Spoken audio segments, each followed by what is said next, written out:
सीखा था पिछले सेशन में, वो है हमारा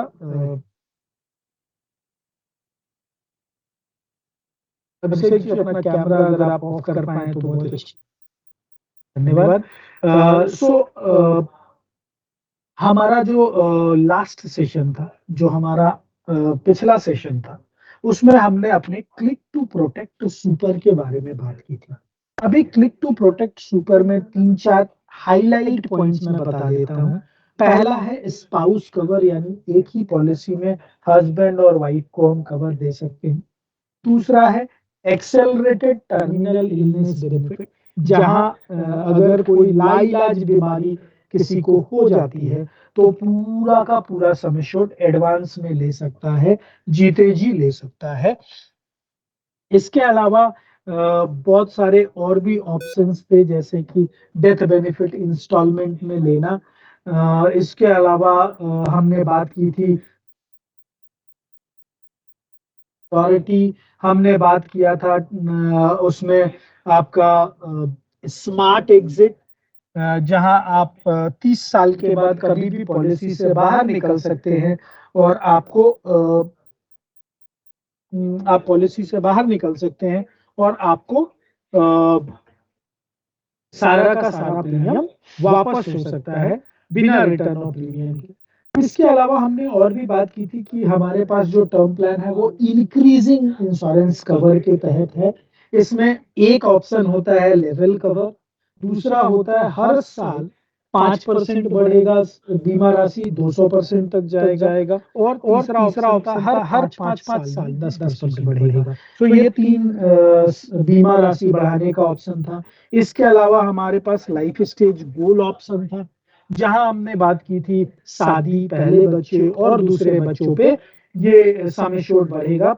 शादी पे 50%, पहले बच्चे पे 25 और दूसरे बच्चे पे 25। सो ये नट सेल में हमारा टर्म प्लान था जो हमने लास्ट सेशन में डिस्कस किया। अब हम आज अंडर राइटिंग पे जा रहे हैं, और आज का जो सेशन होगा मैं सबसे रिक्वेस्ट करूंगा कि वो ध्यान से समझे, बिकॉज थोड़ा सा टेक्निकल भी हो सकता है, थोड़ा सा कैलकुलेशन में समझने में दिक्कत भी हो सकती है, तो आप नोट जरूर करिए। तो आज जो हम डिस्कशन कर रहे हैं ये एकदम सिंपल है कि सिर्फ और सिर्फ टर्म अंडर राइटिंग की गाइडलाइंस है, मतलब सिर्फ टर्म प्लान के लिए गाइडलाइंस है। सेविंग प्लान की गाइडलाइंस हम आज डिस्कस नहीं कर रहे हैं, इसको आपको ध्यान से समझना है। और ये क्लिक टू प्रोटेक्ट और क्लिक टू प्रोटेक्ट सुपर के लिए ही एप्लीकेबल है। अब सबसे इंपॉर्टेंट क्या क्या चीजें हैं, क्या एलिजिबिलिटी है हमारे टर्म प्लान देने की। सो पहला है एज प्रूफ में only standard age proof is applicable, like PAN card, Aadhaar card, आपका पासपोर्ट, ये सब स्टैंडर्ड एज प्रूफ ही एक्सेप्टेड है टर्म प्लान के लिए, पहली चीज। दूसरा, for all NRI passport will be accepted as standard age proof. So अगर कोई एनआरआई पीआईओ है या ओसीआई है, उनको पासपोर्ट ही स्टैंडर्ड एज प्रूफ एप्लीकेबल है। दूसरा, minimum education qualification is higher senior secondary और 10+2। अगर बंदा 10th पास है तो उसका एनुअल इनकम 10 लाख से ऊपर होना चाहिए और उसका documental valid income proof attach होना चाहिए। तो फिर से मैं दोहराता हूं, मिनिमम जो है हमारे टर्म प्लान के लिए एलिजिबिलिटी वो 12th है, यानी हायर सीनियर सेकेंडरी या 12th पास। लेकिन अगर बंदा 10th पास है तो उसके लिए मिनिमम इनकम जो होना चाहिए उस बंदे का 10 लाख से ऊपर होना चाहिए और उसका वैलिड इनकम प्रूफ होना चाहिए। वैलिड इनकम प्रूफ का मतलब उसका स्ट्रॉन्ग आईटीआर होना चाहिए जो क्लियरली मेंशन करे कि उसका 10 लाख से ऊपर इनकम है। सो दो चीजें देखी। अब हम थोड़ा सा इनकम क्राइटेरिया समझते हैं, ध्यान से समझिएगा। ये आपको याद रखना भी होगा, क्योंकि ये आपको जब आप किसी कस्टमर से बात कर रहे हैं तो आपके दिमाग में होना चाहिए कि आप कितने का उसको बीमा राशि दे सकते हैं। तो पहले हम देख रहे हैं सैलरीड, उसके बाद हम देखेंगे सेल्फ एम्प्लॉयड। सैलरी के केस में अगर बंदा ग्रेजुएट है, ध्यान दीजिएगा, सैलरी के केस में अगर बंदा ग्रेजुएट है तो उसका मिनिमम इनकम 2.5 लाख से ऊपर होना चाहिए, और उसको हम मैक्सिमम जो बीमा दे सकते हैं वो 50 लाख तक है। मैक्सिमम बीमा 50 लाख तक दे सकते हैं। मिनिमम इनकम उसकी 2.5 लाख से ऊपर होनी चाहिए। तो दो सर एक कंडीशन है। क्वेश्चन सर एक क्वेश्चन एक मिनट होल्ड कर लीजिए, मैं आपका क्वेश्चन लेता हूँ। पहले इसको एक्सप्लेन कर दूं, उसके बाद मैं आपका क्वेश्चन लेता हूँ। मैं रिक्वेस्ट करूंगा जो अनम्यूट है प्लीज म्यूट पे चले जाइए। तो अगर बंदा सैलरीड है, ध्यान दीजिएगा, सैलरीड है और उस अगर बंदा सैलरीड है और उसकी मिनिमम इनकम 2.5 लाख से ऊपर होना चाहिए और उसको मैक्सिमम बीमा राशि मैं 50 लाख तक दे सकता हूँ। अगर उसकी इनकम 5 लाख से ऊपर है तब मैं उसको 50 लाख से ऊपर का इंश्योरेंस, ऊपर का बीमा दे सकता हूँ। अब ये सवाल होगा कि सर ठीक है, 50 लाख से ऊपर कितना या 50 लाख से नीचे कितना, उसके बारे में हम थोड़ा आगे वाले स्लाइड में डिस्कस करेंगे। इसलिए इस सवाल को आप होल्ड रखिए। पहला क्राइटेरिया देख लीजिए। सो अगर मेरे पास कोई कस्टमर आता है जिससे मैं मिलता हूँ और उसकी इनकम 2 लाख रुपया है, ग्रेजुएट है, 2 लाख की उसकी एनुअल इनकम है, तो क्या हम उसको टर्म प्लान एचडीएफसी लाइफ का दे सकते हैं? तो जवाब है ना।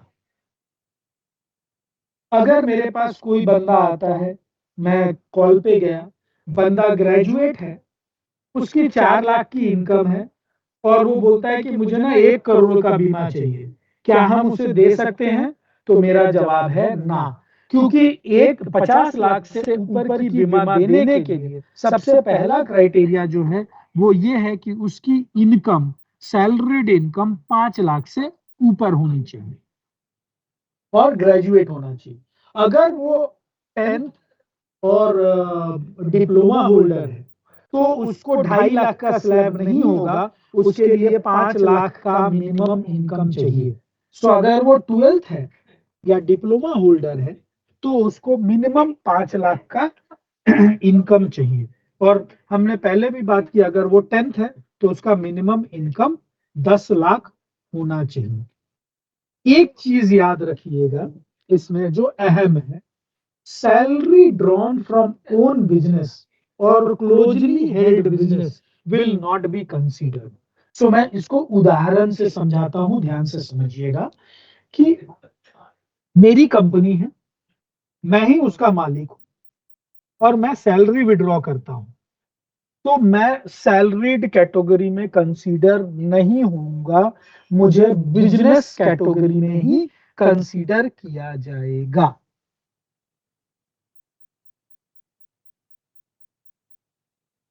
ठीक है। सो मैं सैलरी कैटेगरी में कंसीडर नहीं होऊंगा, मैं बिजनेस कैटेगरी में काउंट होऊंगा। सो अब किसी का सवाल है इनकम क्राइटेरिया से रिलेटेड तो पूछ सकते हैं। मैं 1 मिनट का विराम लेता हूं, आप सवाल पूछ सकते हैं। सर एज का कैलकुलेशन क्या है सर? मैंने बोला वो आगे की स्लाइड में हम बात करेंगे। सबसे पहले तो हम दे सकते हैं या नहीं दे सकते वो कंडीशन समझ लिए। अब कितना दे सकते हैं वो मैं आगे की स्लाइड में समझाऊंगा। सो अभी हम सिर्फ समझ रहे हैं कि दे सकते हैं कि नहीं। अगर एक 12th पास बंदा है और उसकी इनकम 4 लाख है और वो सैलरीड है, क्या हम उसको टर्म प्लान दे सकते हैं एचडीएफसी लाइफ का? तो जवाब, कोई जवाब दे या चैट में लिखे। एक बंदा है जो किसी कंपनी में काम करता है, मैं अनुरोध करूंगा कि सब म्यूट करें। हाँ, सो आपको चैट पे आप लिख सकते हैं इस सवाल का जवाब। एक बंदा है, वो 12th पास है और उसकी सालाना इनकम 4 लाख रुपया है। क्या हम उसे क्लिक टू प्रोटेक्ट सुपर दे सकते हैं? यस और नो। चैट में क्विकली लिखिए यस या नो।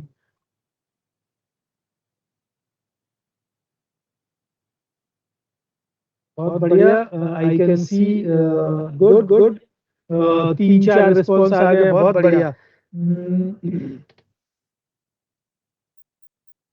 बहुत बढ़िया, बहुत बढ़िया।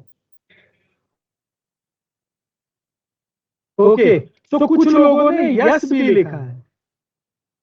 तो मैं फिर से एक बार दोहराना चाहूंगा। आप शायद ध्यान नहीं दे पा रहे हैं या आप समझ नहीं पाए। यहाँ पर क्लियरली लिखा है, अगर ग्रेजुएट या डिप्लोमा होल्डर है तो कम से कम उसकी इनकम 5 लाख होनी चाहिए, तभी हम उसको टर्म प्लान दे पाएंगे। अब कितना दे पाएंगे वो मैं आगे की स्लाइड में बताऊंगा, लेकिन हम दे पाएंगे या नहीं दे पाएंगे इसका कंडीशन पहले आप समझ लीजिए। तो मेजॉरिटी लोगों ने सही जवाब दिया है कि हाँ, अगर 4 लाख की इनकम है और वो 12th पास बंदा है और सैलरीड है तो उसे हम टर्म प्लान नहीं दे सकते। बहुत बढ़िया। अब हम आ जाते हैं सेल्फ एम्प्लॉयड बिजनेसमैन या प्रोफेशनल्स के लिए। अगर सेल्फ एम्प्लॉयड ग्रेजुएट है और उसकी एनुअल इनकम 4 लाख या उससे अधिक है तो उसे हम मैक्सिमम 50 लाख तक दे सकते हैं। लेकिन अगर उसकी इनकम 5 लाख से ऊपर है तो हम उसे 50 लाख तक का बीमा दे सकते हैं। 10th पास के लिए 10 लाख और 12th पास के लिए 5 लाख का क्राइटेरिया यहां पर भी है। सो अंतर यह है कि अगर कोई सैलरीड है तो 2.5 लाख के और ग्रेजुएट है तो 2.5 लाख के आईटीआर पे भी हम उसे टर्म प्लान दे सकते हैं 50 लाख से कम। लेकिन अगर कोई सेल्फ एम्प्लॉयड है और ग्रेजुएट है तो भी हमको 4 लाख कम से कम उसका आईटीआर चाहिए अगर उसे टर्म प्लान देना है तो। वीडियो, एमईआर, केवाईसी, मेडिकल, ये सब मैंडेटरी है सारे केसेस की। और अगर सर मान लीजिए कि वो ग्रेजुएट नहीं है तब? 1 बाय 1। सो एक ने पूछा ग्रेजुएट नहीं है तो क्या पढ़ा लिखा है सर? वो 10th होगा। लेकिन 10th बहुत है। ऐसे व्यवसाय तो बड़ा कर रहे हैं, उनकी इनकम 5 लाख 10 लाख दिखा रहे हैं, बट हाँ वो कोई मैट्रिक पास है, कोई 10th है, इस टाइप से हैं। ओके, सो अगर कोई बंदा 10th पास है, कोई 10th पास है, वो चाहे बिजनेसमैन हो या सैलरीड हो, उसकी आईटीआर 10 लाख से ऊपर होनी चाहिए, हम दे सकते हैं। लेकिन अगर वो 10th पास है और उसकी इनकम 10 लाख से कम है तो हम टर्म प्लान नहीं दे सकते। या वो 10th पास नहीं है और वो टर्म प्लान के लिए एचडीएफसी लाइफ में आता है, उसकी इनकम 20 लाख है तो भी हम नहीं दे पाएंगे। यानी मिनिमम 10th पास तो होना है उसे अगर एचडीएफसी में टर्म प्लान लेना है, और 10th पास पे मिनिमम इनकम जो चाहिए वो 10 लाख से ऊपर चाहिए। हाँ जी, और कोई सवाल? सर आप अभी बता रहे थे कि हाँ जी, जैसे कि 4 लाख पर नहीं दे सकते हैं, तो अभी तो आपने बोला कि 50 लाख कम दे सकते हैं, 4 लाख। 4 लाख पर दे सकते हैं अगर ग्रेजुएट है तो और बिजनेसमैन है तो। हाँ, तो आपने अभी बोला ना सर कि नहीं नहीं दे सकते हैं, तो क्लियर नहीं हुआ है सर। नहीं, उन्होंने 10th पास बोला, 10th पास। नहीं नहीं, अभी नहीं, आप इससे पहले से सवाल जो हम लोग से चैट में लिखवाए थे उसका हाँ। सो हमने क्या बोला था? एक मिनट, हमने क्या लिखा था? Hold hold hold hold. मैंने पूछा था कि 4 लाख की सैलरी है और क्या मैं उसे 50 लाख से ऊपर का दे सकता हूँ कि नहीं। मेरा सवाल आपने ध्यान से नहीं सुना। फिर मैंने बोला 4 लाख की सैलरी है और मैं ग्रेजुएट हूँ और क्या मुझे 50 लाख से ऊपर का बीमा मिल सकता है? ये मेरा सवाल था। ओके, क्लियर हो गया Rakesh ji? Yes sir sir. अगर सेल्फ एम्प्लॉयड है हाँ जी। और उसका ITR 5 लाख के आसपास है, तो उसे 1 करोड़ का दे सकते हैं? अब कितना दे सकते हैं इसके बारे में हम आगे बात करेंगे। अभी हम अगर अभी सवाल है कि दे सकते हैं या नहीं दे सकते हैं, तो मेरा जवाब है 5 लाख का उसका ITR है।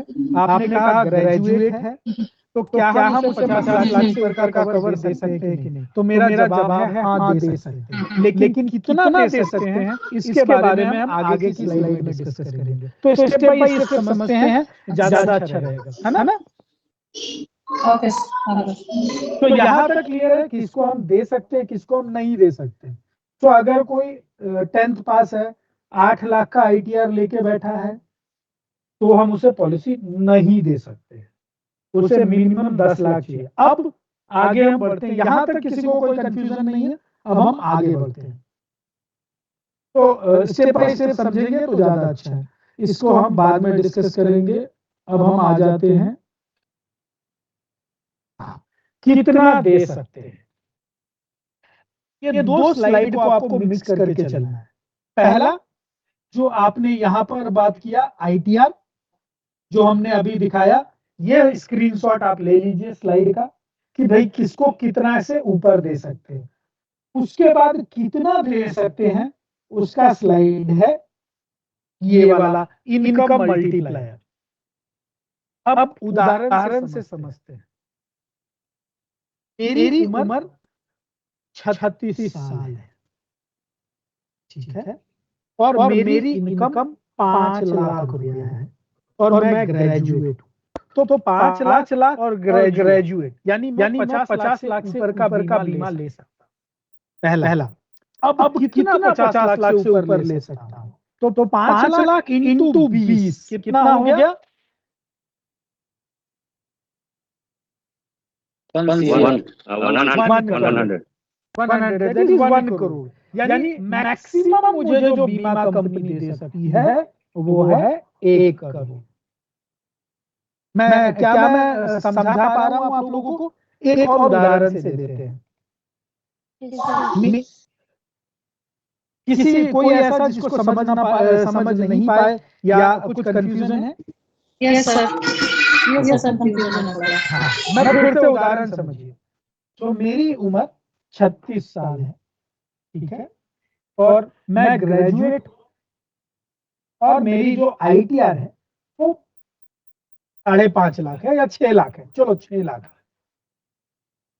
क्या HDFC लाइफ मुझे टर्म प्लान दे सकता है? रिंकी जी, आपका कंफ्यूजन था? यस सर, यस सर, दे सकता है। कितना 50 लाख से ऊपर दे सकता है? Yes sir. अब कितना मुझे टर्म प्लान मिल सकता है? उसके लिए मेरी उम्र आप इस ब्रैकेट में उठाइए, और उसके बगल में जो मल्टीप्लायर है उससे मेरी इनकम को मल्टीप्लाई कर दीजिए। यानी मैंने बोला 6 लाख का मेरा ITR है, 6 लाख इंटू 20, ये आपको दिख रहा है 20, 6 लाख इंटू 20, आप 6 लाख से 20 को मल्टीप्लाई कीजिए तो कितना आएगा? 1 करोड़ 20 लाख है। तो अब 1 करोड़ 20 लाख। 20 लाख का आप उसको बीमा HDFC लाइफ का ले सकते हैं। ये मल्टीप्लायर है सर। हाँ जी, ये मल्टीप्लायर। समझ में आया? यस। मैं अनुरोध करूंगा कि प्लीज म्यूट पे चले जाइए अगर कोई सवाल ना हो तो। ओके, अब आप लोगों ने आई होप दोनों स्क्रीनशॉट निकाल ले लिया होगा, तो आप थोड़ा सा समझते हैं, देखें हाउ इज। सो चैट पे रिप्लाई कीजिएगा, मैं चैट पे ही रिप्लाई देखूंगा। मेरा सवाल ध्यान से सुनिएगा।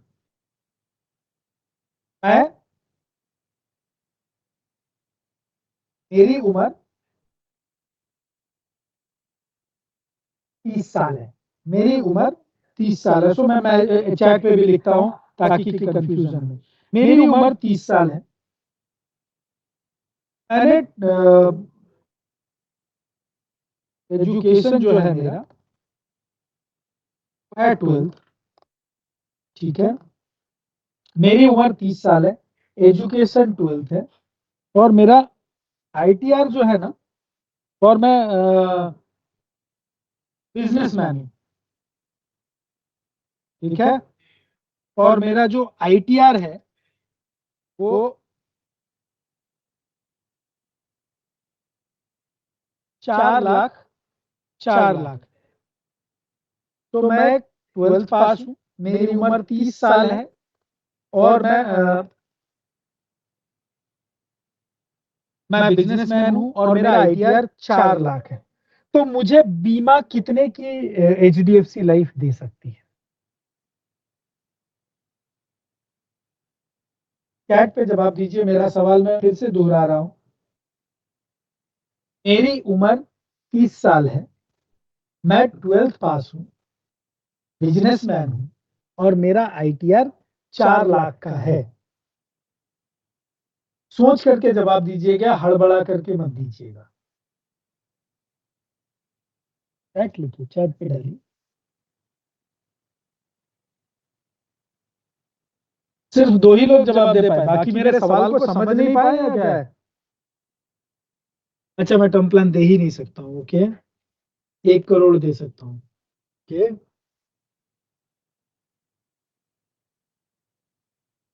ओके।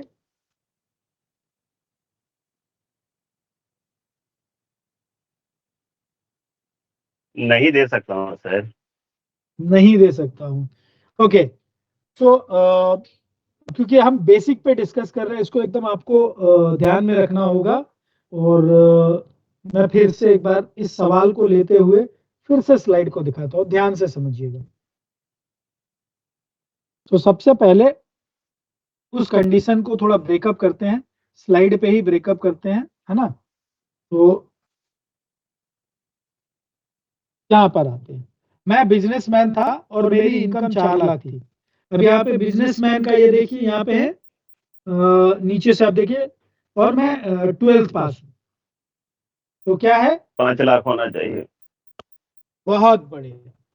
तो मैं अगर 12th पास हूँ और बिजनेसमैन हूँ और मेरा ITR 4 लाख है, तो क्या मुझे बीमा मिल सकता है? तो जवाब है ना। बहुत बढ़िया। तो जिन जिन लोगों ने ना लिखा है वो करेक्ट है, और जिन जिन लोगों ने 1 करोड़ 2 करोड़ लिखा है वो गलत है। क्योंकि पहले हम ये कंडीशन, ये वाला स्लाइड चेक करेंगे कि भैया पहले दे सकते हैं कि नहीं दे सकते हैं, उसके बाद देखेंगे कितना दे सकते हैं, 1 करोड़ 50 लाख 10 लाख।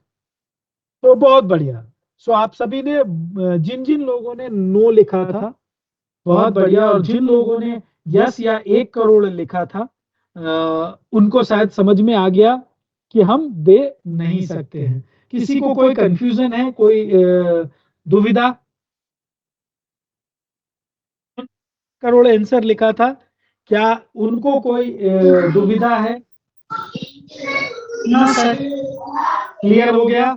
रिंकी जी, यस सर। और भी कई लोग हैं, Yes, sir. मैं नाम नहीं जान पा रहा हूँ, MS और क्या के करके हैं, पूनम जी हैं, पंकज जी हैं। अभी Yes, क्लियर sir. हो गया? ग्रेट। अब मैं फिर से थोड़ा और क्लियरिटी देता हूँ।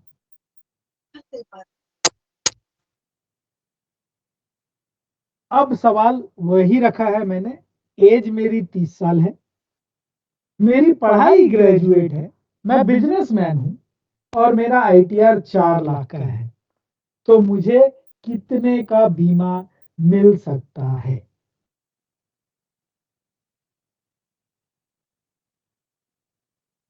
देखिए, अगर ये आप चीज समझ नहीं पाएंगे ना, तो फिर वो टर्म प्लान का कंफ्यूजन रहेगा कि सर इसको देना है या नहीं, और आपको बार बार अपने मैनेजर को फोन करना होगा। मैं ये नहीं चाहता हूं कि इस छोटी छोटी चीजों के लिए आप अपने मैनेजर, एरिया हेड्स को या अपने लीडर्स को फोन कर रहे हैं कि सर कितना दे सकते हैं कि नहीं। ये बेसिक है, अगर आप ये सीख लिए तो फिर आपको दिक्कत नहीं होगा, आप आराम से डिस्कस कर सकते हैं और कस्टमर का भी ट्रस्ट होगा। सर क्वेश्चन रिपीट करिएगा। क्वेश्चन मेरा बहुत सिंपल है। मेरी उम्र 30 साल है, मैं ग्रेजुएट हूं, ठीक है, मेरा ITR 4 लाख का है और मैं बिजनेसमैन हूं। तो मुझे बीमा कितने तक का मैक्सिमम HDFC लाइफ दे सकती है? 80 लाख। चैट पे लिखते जाइए।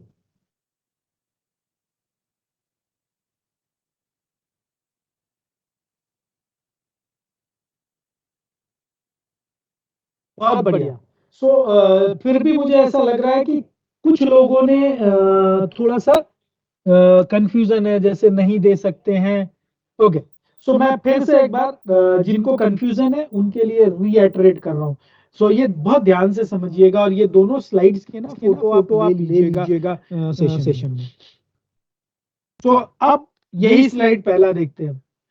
ग्रेजुएट हूँ, सेल्फ एम्प्लॉयड हूँ और मेरा आईटीआर 4 लाख रुपए है। तो मैक्सिमम मुझे कितना मिल सकता है? 50 लाख रुपया। अब चूंकि मैं 30 साल का बंदा हूं तो मेरी एलिजिबिलिटी शायद वो इनकम मल्टीप्लायर के हिसाब से ज्यादा होगी, लेकिन एचडीएफसी मुझे 50 लाख से ज्यादा नहीं दे सकता है। एचडीएफसी मुझे 50 लाख से ज्यादा नहीं दे सकता है। ठीक है, तो मुझे मिलेगा, लेकिन 50 लाख से ज्यादा नहीं मिलेगा। मैं कितना यंग हूं, मैं मेरा मल्टीप्लायर मतलब बहुत ज्यादा दिख रहा है, लेकिन एचडीएफसी में मुझे 50 लाख से ऊपर का टर्म प्लान नहीं मिल सकता है। सो जिन लोगों ने नो लिखा था या नहीं दे सकते हैं, उनको शायद क्लियरिटी हो गई। किसी ने हाथ उठाया है, आप सवाल पूछ सकते हैं। प्रियंका जी, आपने हाथ उठाया है, आप सवाल पूछ सकते हैं प्लीज। प्रियंका जी, तो अब तक जो मैंने बताया आप लोगों को समझ में आया? Everybody understood? क्विकली सर, कुछ एक लोगों ने क्वेश्चन 80 है। लाख लिखा था। हाँ रिंकी जी बोलिए। सर, अगर कोई बंदा मतलब 30 साल का है और उसका आईटीआर 4 लाख के आसपास है, लेकिन वो ऑलरेडी कोई टर्म प्लान ले चुका है। Very good. तो इस केस में नॉर्मली हम देखते हैं कि कितना साल पुराना है, इंश्योरेंस कंपनी के साथ क्या है उसका। सो ये डिटेल में हम समझेंगे कि एग्जिस्टिंग है तो हम कितना दे सकते हैं, कितना साल पुराना पॉलिसी है। अभी मैं उतने कॉम्प्लिकेशंस में नहीं जा रहा हूँ, अभी सिंपल साधारण में बात है। ये इसमें भी तो कॉम्प्लिकेशन हो सकता है ना सर? नहीं, अगर वो अभी पहले से फिलहाल उसका आप चल इसको रहा मान है। लीजिए, अगर वो एचडीएफसी का नहीं है उसके पास, तो आप ये वाला कंडीशन हाँ। लेकर के चलिए। अगर किसी और कंपनी का है तो आप उसे इग्नोर कीजिए, अभी इसको लेकर के चलिए। अगर एचडीएफसी का है, उसके पास ऑलरेडी कोई टर्म प्लान और ये सिनेरियो बन रहा है, अब वो केस स्पेसिफिक होगा, उस पर हम डिस्कशन थोड़ा देर में करेंगे। ओके। लेकिन अगर किसी और कंपनी का है तो उसे साइड कर दीजिए, आप इतना तक दे सकते हैं उसे। ये आपको समझ के चलिए। क्लियर है? यस।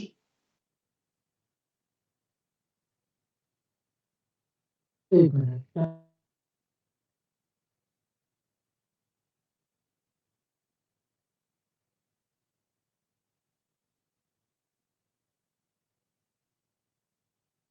ओके, अब हम थोड़ा आगे बढ़ते हैं और एक लास्ट उदाहरण लेते हैं। कुछ लोगों ने 80 लाख, जो लोगों ने 80 लाख लिखा था,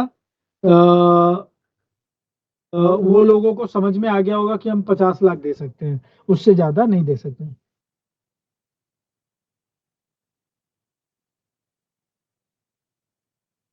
ये लास्ट एग्जांपल है। मैं देखता हूं, आई होप कि इसका जवाब आप सब सही दो। 5 लाख का आईटीआर है, ग्रेजुएट है, उम्र 30 साल है, तो मुझे कितने की बीमा मिलेगी? आईटीआर 5 लाख का है, बिजनेसमैन हूं, ग्रेजुएट हूं और मेरी उम्र 30 साल है, तो मुझे कितने का आईटीए, कितने का टर्म प्लान मिल जाएगा? चैट पे लिखते जाइए।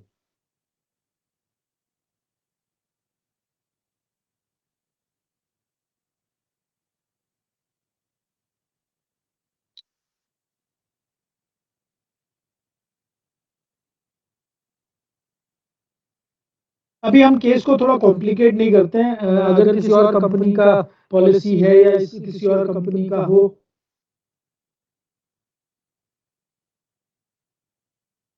उसको हम थोड़ा लेटर ऑन डिस्कस करेंगे। पहले बेसिक कंसेप्ट तो समझ लें। हम्म।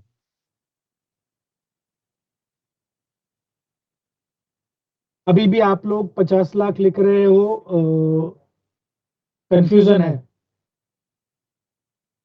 एक बार समझाना पड़ेगा। कुछ लोगों ने समझ लिया, सो करेक्ट आंसर 1,25,00,000 रुपए 50 लाख का 25 टाइम्स मिलेगा सर। 1,25,00,000 का बीमा होगा। जो समझ गया, जो जिनका आंसर 1,25,00,000 है वो समझ गए हैं। जो जिनका उससे कम आ रहा है, मैं उनको फिर से समझाने की कोशिश करता हूँ, थोड़ा ध्यान से समझिएगा। मेरे को कोई दिक्कत नहीं है। इस सेशन के बाद एटलीस्ट आपको ये क्लियरिटी आ जानी चाहिए कि इसमें क्या हम दे सकते हैं, क्या नहीं दे सकते। तो मैं फिर से एक बार समझाने की कोशिश करता हूँ। और मैं ज्यादा कुछ नहीं, आज बेसिक्स पे ही डिस्कस करेंगे। शायद अंडर राइटिंग का एक और सेशन लेना पड़ सकता है। चलो, सो अब हम यहाँ पे कंडीशन उठाते हैं। सेल्फ एम्प्लॉयड 5 लाख की सैलरी है, तो क्या बोल रहे हैं हम? 50 लाख से ऊपर का बीमा हम कुछ भी दे सकते हैं। अब दूसरा सवाल यहाँ पे आता है, 50 लाख से ऊपर कितना?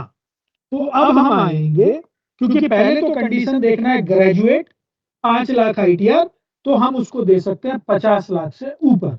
अब 50 लाख से ऊपर हम उसे कितना दे सकते हैं, तो उसके लिए यहाँ पर एक मल्टीप्लायर स्लाइड हमने दिखाया था। कस्टमर की उम्र 30 साल, यानी 25 का मल्टीप्लायर, यानी 5 लाख इंटू 25 कितना होता है? 1.25। 1 to 5 यानी मैं उसको कितना दे सकता हूँ? 1,25,00,000 1,25,00,000। लेकिन वही अगर उसकी इनकम 4 लाख होती है, तो मैं 50 लाख से ज्यादा 50 लाख से नहीं ज्यादा दे सकता नहीं दे सकते। SGST। तो आपको ये दोनों स्लाइड को एक साथ देखना है। पहले दे सकते हैं कितना, उसके बाद इस पे आएंगे।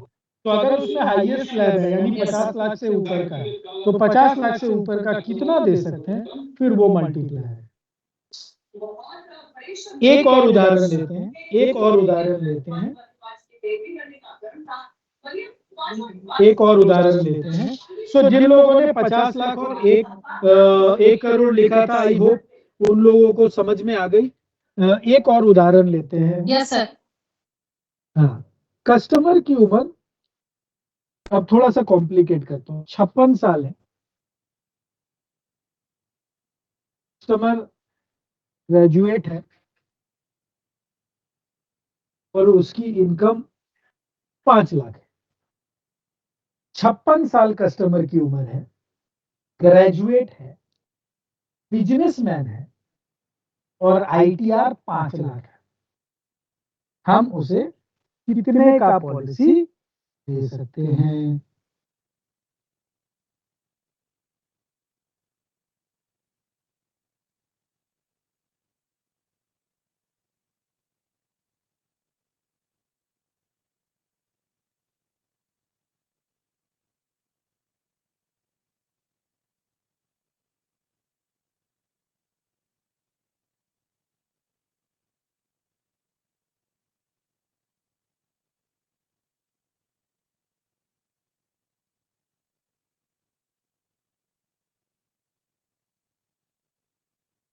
समझ में आ रहा है?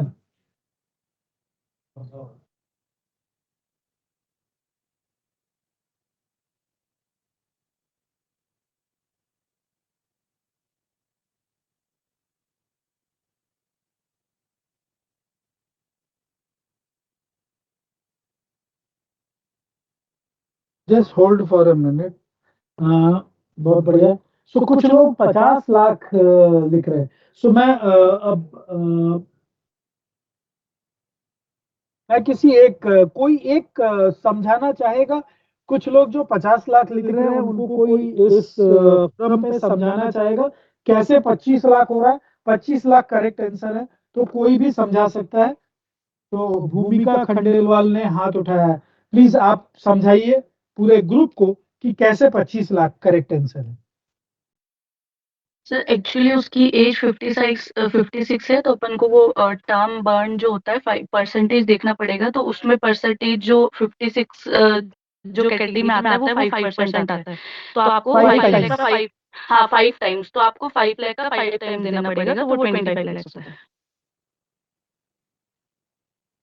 ओके, तो समझ में आया। जो 50 लाख लिखे हैं उनका सवाल क्या भाव मैडम ने, भूमिका मैम ने समझाया सही? किसी का कोई सवाल उस पे?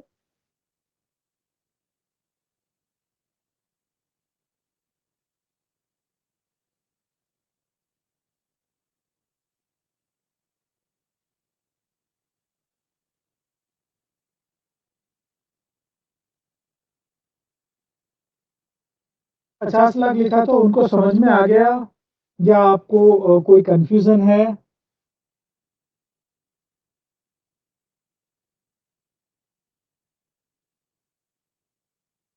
अगर आप सबका सवाल ना है तो मुझे ये समझ में आ रहा है कि आप लोग सब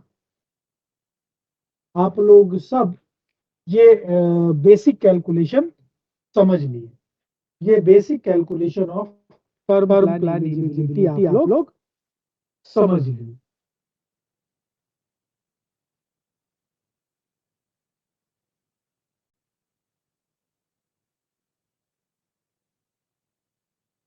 आरसी मैं नहीं समझाता हूँ।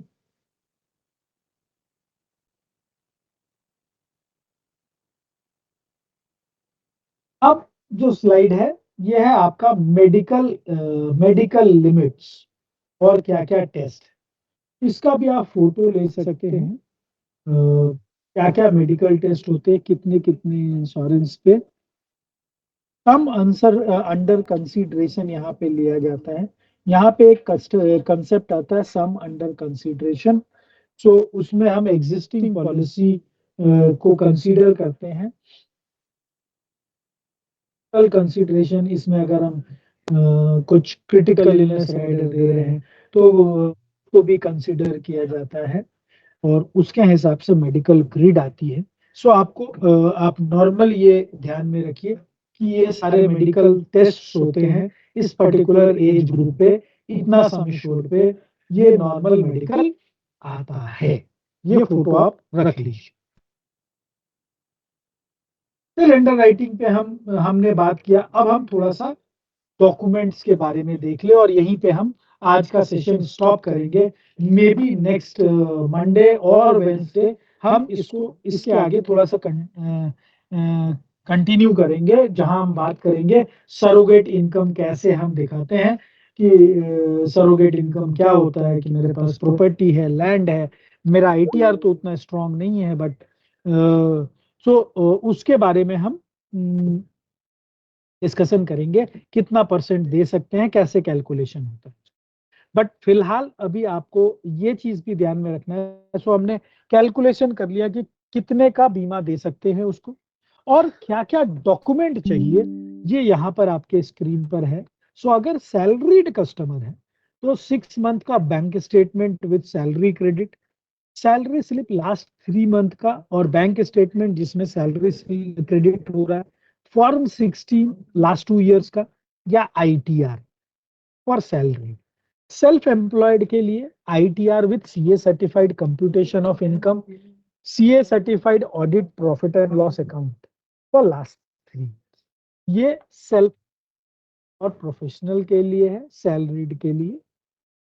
इसके अलावा हमारे पास कंपनी में तकरीबन 4 से 5,000 ऐसी कंपनीज की लिस्ट है। 4,000 5,000 कंपनीज की लिस्ट है। अगर कोई सैलरीड बंदा उस किसी भी कंपनी में काम कर रहा है तो उसे सैलरी स्लिप भी देने की जरूरत नहीं है। आईडी कार्ड उसका आईडी कार्ड और विजिटिंग कार्ड के बेसिस पे भी हम टर्म प्लान दे सकते हैं। ऐसे सेलेक्टेड 4,000 5,000 कंपनी की लिस्ट है जो हमारे कनेक्ट पेज पे अवेलेबल है। सब कोई देख सकता है उसको। वहां अगर उन कंपनियों में से किसी कंपनी में कस्टमर काम कर रहा है तो हम सिर्फ उसका आईडी प्रूफ और विजिटिंग कार्ड पे भी टर्म प्लान इशू कर सकते हैं। Just hold for a minute ma'am, एक सेशन में हूं मैं, आधे घंटे में फोन कर रहा हूं।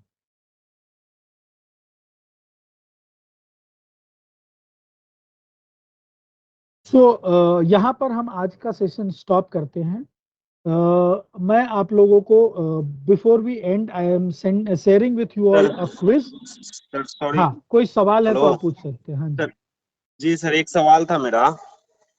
हाँ जी, हेलो पूछिए सर, पूछिए। एक्चुअली बिजनेसमैन अगर कोई 1 करोड़ का टर्म इंश्योरेंस ले रहा है और जो एफआर में लास्ट 3 ईयर का थी आईटीआर मांगता है, तो हाँ उसमें जी, केवल जो अभी शुरू का है करेंट का लास्ट ईयर का आईटीआर उसका 6 लाख का है, तो उसका हो जाएगा 1 करोड़ का टर्म इंश्योरेंस, और बैक वाला फिर नहीं साढ़े सर, चार के आसपास है।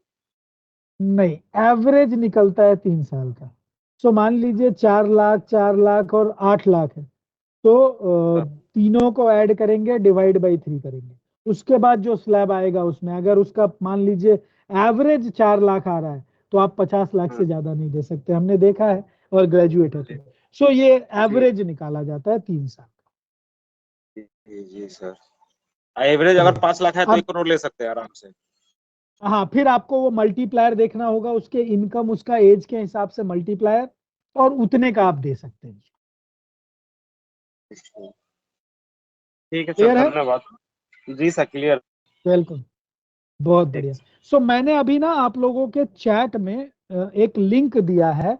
आप इस लिंक को क्लिक करके क्विकली क्विज कंप्लीट कीजिए। सो आज का सेशन हम इसी पे डिस्कशन खत्म करेंगे। आज ज्यादा आगे डिटेल में नहीं जाएंगे। और किसी ने हाथ उठाया है तो वो अपना सवाल पूछ सकते हैं, बिकॉज मुझे दिखाई नहीं दे रहा है किसने हाथ उठाया है। सो जिन्होंने भी हाथ उठाया है अपना सवाल पूछ सकते हैं।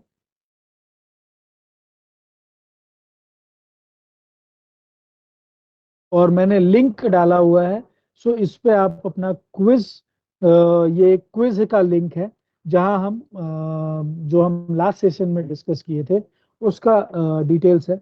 तो क्विकली इस लिंक पे क्लिक कीजिए और क्विज देना शुरू कीजिए। सर इसमें हमारा कोड तो आया नहीं है सर, तो इसमें कोड में क्या डालेंगे? कोड अगर आपका नहीं आया है तो आप डबल 999 डाल दीजिए, 999, ओके सर। अगर आपका कोड नहीं है। सर लास्ट सेशन में मैं नहीं थी। कोई बात नहीं है, तो आप क्विज मत अपीयर होइए। ठीक है सर।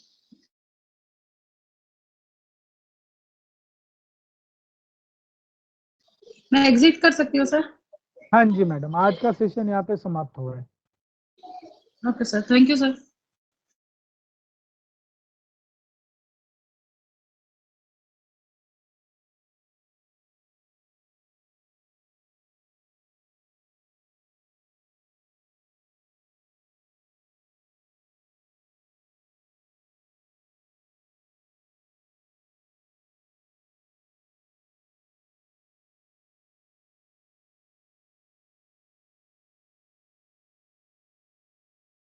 एक्चुअली सर आज के सेशन में मैं थी नहीं। मेरे को लिंक लेट प्रोवाइड हुआ था।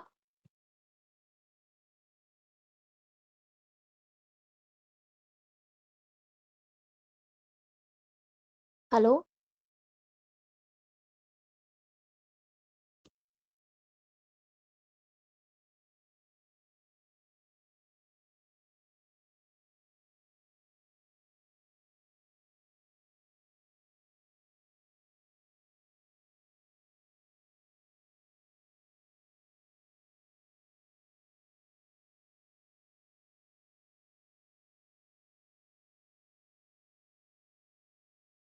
हाँ सॉरी, मैं एक कॉल पे था।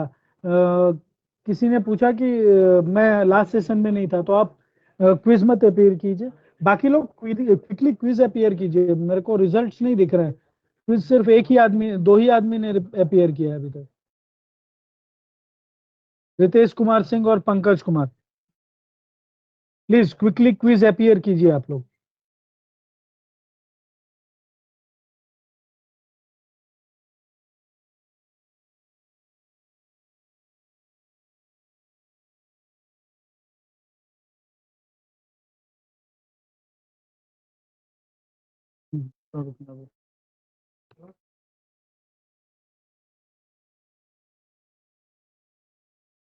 सर इसमें स्कोर पता चल सकता है क्या, like to know how much what right answers we have given?